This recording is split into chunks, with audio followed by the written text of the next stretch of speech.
நிகழ்தகவு. 6 மாத குழந்தையுடன் மருத்துவமனைக்கு ஓடிய பெற்றோர். கருகி போயிருந்த குழந்தையின் முகம் பார்த்ததும் அதிர்ச்சியில் உறைந்த மருத்துவர்கள். அதீத புகையால் பறிபோன கண் பார்வை. நடுக்காட்டிற்குள் வைத்து மந்திரவாதி அரங்கேற்றிய கொடூரம். நடந்தது என்ன?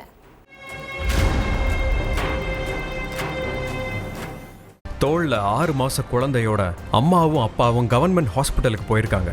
குழந்தையோட முகம் கருகி போய் இருந்ததை பார்த்து ஷாக்கான டாக்டர்கள் குழந்தைக்கு என்னாச்சு, ஏன் இப்படி முகமெல்லாம் கருகி போயிருக்குன்னு கேட்டிருக்காங்க. அதுக்கு வீட்டுல டீ போட்டுட்டு இருந்தப்ப தெரியாதனமா குழந்தை டீ கிளாஸை தட்டி விட்டுருச்சு. அப்பதான் சூடா இருந்த டீ குழந்தையோட முகத்துல பட்டு இப்படி ஆகிருச்சுன்னு சொல்லியிருக்காங்க குழந்தையோட அம்மா. டீ கொட்டினதுனால ஏற்பட்ட காய மாதிரி தெரியலைன்னு டாக்டர்களுக்கு ஒரு சந்தேகம் வந்திருக்கு. ஆனா என்ன ஏதுன்னு அப்புறம் பார்த்துக்கலாம், முதல்ல குழந்தைக்கு ட்ரீட்மெண்ட் ஸ்டார்ட் பண்ணுவோன்னு சொல்லி குழந்தைய ஐசியூக்கு கூட்டிட்டு போய் ட்ரீட்மெண்ட்டை ஆரம்பிச்சிருக்காங்க. கொஞ்ச நேரத்துக்கு அப்புறம் ஐசியூல இருந்து வெளியே வந்த டாக்டர் ஒழுங்கா என்ன நடந்துச்சுன்னு உண்மையை சொன்னாதான் அதுக்கு தகுந்த மாதிரி குழந்தைக்கு ட்ரீட்மெண்ட் கொடுக்க முடியும். நீங்க லேட் பண்ண குழந்தைக்கு தான் ஆபத்துன்னு சொல்லியிருக்காங்க.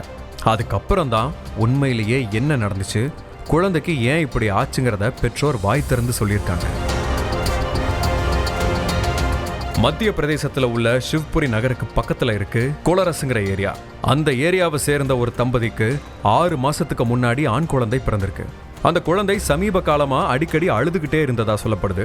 சின்ன குழந்தைனா அடிக்கடி அழதான் செய்யும். ஒருவேளை குழந்தை வேற ஏதோ காரணத்துக்காக அழுகிற மாதிரி தெரிஞ்சா அது என்னன்னு கண்டுபிடிக்க ஹாஸ்பிட்டலுக்கு கூட்டிட்டு போயிருக்கணும்.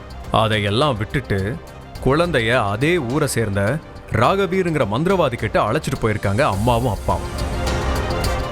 என்னன்னே தெரியலங்கய்யா, குழந்தை எந்நேரமும் அழுதுகிட்டே இருக்கு. இந்த அழுகைய பாக்குறப்ப குழந்தை சாதாரணமா அழுகிற மாதிரி தெரியலங்க ஐயா, அதனாலதான் உங்ககிட்ட கூட்டிட்டு வந்திருக்கோன்னு பெற்றோர் சொல்லியிருக்காங்க. உடனே குழந்தைய கையில வாங்கி பார்த்த அந்த மந்திரவாதி குழந்தை உடம்புல ஆவி புகுந்திருக்கு, அந்த ஆவிதான் குழந்தைய ஆட்டி படைக்குதுன்னு சொல்லியிருக்கான். மந்திரவாதி சொன்னதை அப்படியே நம்பின பெற்றோர் எப்படியாச்சும் அந்த ஆவியை விரட்டி விடுங்க, எங்க குழந்தைய காப்பாத்தி கொடுங்கன்னு சொல்லியிருக்காங்க. இதை கேட்ட மந்திரவாதி எதுக்கும் கவலைப்படாதீங்க, ஆவியை எப்படி விரட்டணும்னு எனக்கு நல்லா தெரியும், நாளைக்கு குழந்தைய நான் சொல்ற இடத்துக்கு கூட்டிட்டு வாங்க, எல்லாம் சரியாகிரும்னு சொல்லியிருக்கான். மந்திரவாதி சொன்ன மாதிரியே மறுநாள் ஊருக்கு ஒதுக்குப்புறத்துல உள்ள காட்டுப்பகுதிக்கு குழந்தைய அழைச்சிட்டு போயிருக்காங்க.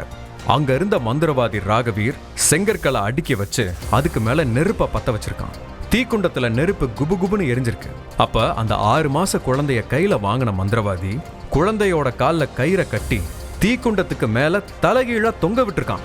6 மாச குழந்தைய தீக்குண்டத்துக்கு மேல தலைகீழா தொங்க விட்ட மந்திரவாதிய தடுக்காம பக்கத்துல அமைதியா நின்னு வேடிக்கை பார்த்துட்டு இருந்திருக்காங்க குழந்தையோட அம்மாவும் அப்பாவும்.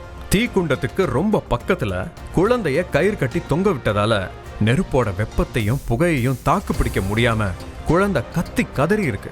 அப்ப கூட குழந்தையோட அம்மாவும் அப்பாவும் 1 இன்ச்சு கூட நகராம அப்படியே சில மாதிரி நின்று இருக்காங்க. வலியிலையும் எரிச்சல்லையும் அலறி துடிச்சிட்டு இருந்த குழந்தை ஒரு கட்டத்துல மயங்கி இருக்கு.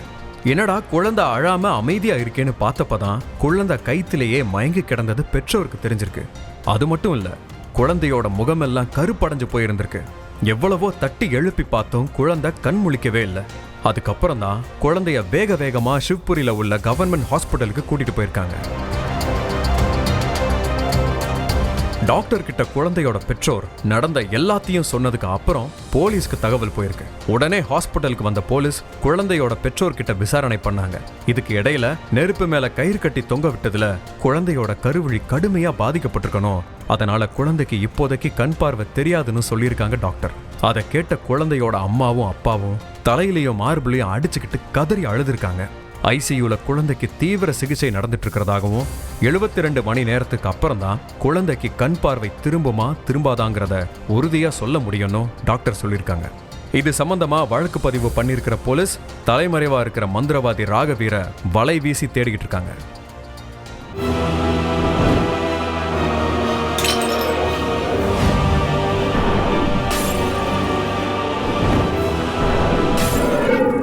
நிகழ்தகவு.